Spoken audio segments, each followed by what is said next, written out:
Est-ce que l'ingénierie sociale est à son paroxysme? Je pense pas. Il y a 22 ans de ça, je lisais dans leur programme, ils ne sauront plus faire la différence entre fiction et réalité, penseront que la réalité est fiction et que la fiction est que la réalité est fiction et que la fiction est réalité. Je pensais ça impossible venant d'adultes qui à l'époque semblaient être de véritables adultes, dignes de ce nom en tout cas. Aujourd'hui, je me rends compte qu'ils ont totalement réussi et l'ingénierie sociale peut encore faire du bon boulot. Sur les réseaux sociaux, mais pas que, on voit tout un tas d'hystéries collectives sur l'actualité. Palmade,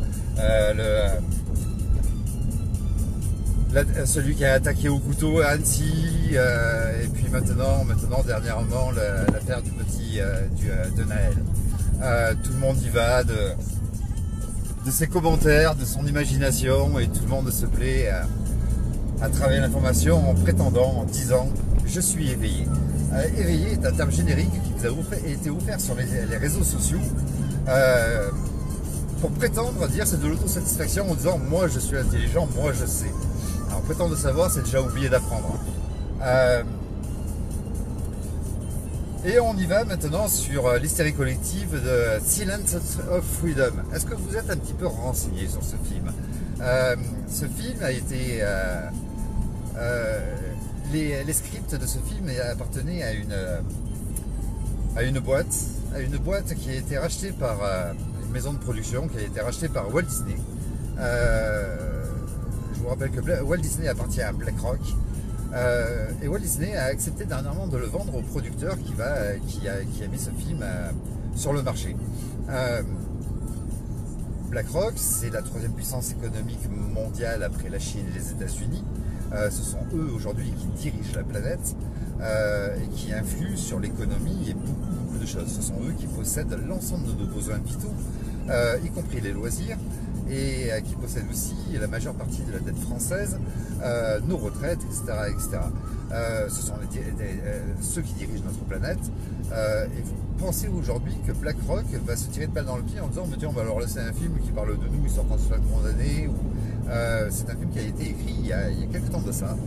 Il n'est pas récent. Il est juste mis sur la toile. Il a été mis sur la toile récemment, mais il n'est pas récent. Et puis après, il y a Elon Musk. Regarde Elon Musk, son Twitter, il va le mettre 3 jours gratuit. Elon Musk est un des piliers de l'ingénierie sociale, un des piliers du transhumanisme et du nouvel ordre mondial. Vous pensez que lui aussi il va se tirer de balle dans le pied en mettant quelque chose de gratuit qui serait contre le système qui lui a permis d'être milliardaire et qu'il défend. Je ne sais pas où vous êtes les éveillés, je ne sais pas dans quel monde vous êtes, je ne sais pas quelle perfusion vous avez, mais il semblerait que l'ingénierie sociale ait fait un gros travail sur vous. Plutôt que de vous faire de l'autosatisfaction en disant je suis éveillé, essayez de comprendre ce qui se passe. On ne peut solutionner un problème que si on est sûr, certain de connaître et d'avoir compris le problème. Il serait bon maintenant qu'on arrête les conneries, à vouloir prétendre, à vouloir savoir alors qu'on ne sait rien du tout. Il serait bon de se pencher sur l'essentiel. Et l'essentiel, ce n'est pas l'information qu'on vous donne ou tout ce qui concerne l'ingénierie sociale, y compris ce film Silence of Freedom, qui est là pour vous endormir, pour vous terroriser. On va vous parler de crimes faits sur les enfants. Ils existent, on ne peut pas les nier. Mais est-ce qu'il est bon de s'en préoccuper aujourd'hui? On sait qu'ils existent. Est-ce que ça sert, à quoi ça sert de se répéter les problèmes, si ce n'est que du voyeurisme, à avoir de l'horreur, juste pour son plaisir personnel. Mais ça ne permettra pas d'avancer. Il serait bon de se pencher sur les solutions aujourd'hui. Est-ce que jusqu'à présent, ce qu'on a fait vous a permis d'avancer, de les empêcher de faire quelque chose? Est-ce que ça nous a permis de sortir de leur projet? Absolument pas. On ne peut obtenir quelque chose de différent en reproduisant toujours la même chose. Il serait temps que ceux qui prétendent être éveillés, eh bien, ils pensent tout changer, penser uniquement solution, et s'y investir totalement plutôt que de partir à la dérive, en arborescence sur des tas de sujets qui ne sortiront pas de là, qui ne font que vous plonger en état d'hypnose. Et pour ça, eh bien, vous êtes sur les réseaux sociaux.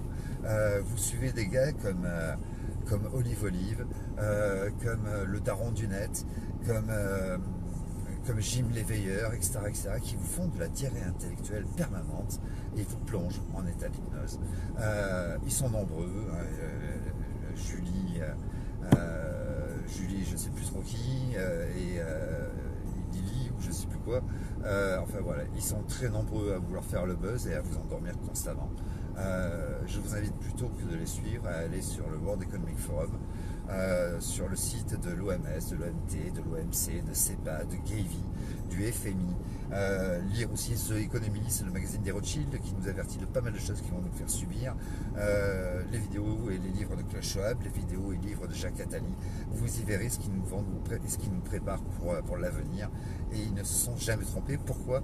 Parce qu'on n'est pas capable de les empêcher, parce que pendant que vous vous occupez de savoir si le mec qui a poignardé les enfants sur Annecy avait bien un kit main libre ou une chaîne en or, je vous rappelle juste qu'il a pris sa croix et il la mettait à la bouche et puis à un moment il a tourné à la tête, donc vous le voyez comme ça, mais tout le monde y va de son imagination, peut-être des enfants de 6 ans qui échangent des images dans une cour de récré de cours préparatoires. Plutôt que de vous préoccuper de regarder des images, il serait peut-être bon qu'on s'intéresse, qu'on change la méthode et qu'on s'intéresse à du factuel, qu'on s'intéresse à ce qui nous prépare pour l'avenir, pour sauver l'avenir de nos enfants. Il est grand temps. Est-ce que vous aimez vos enfants? Il y en a qui me disent, moi je donnerai ma vie pour mon gosse. On ne te demande pas tant, on te demande juste d'essayer de réfléchir, de faire une gymnastique cérébrale, d'essayer de réfléchir et de penser à solutions, plutôt que de répéter les problèmes et de participer à ce désastre. Je vous souhaite une bonne journée, salut.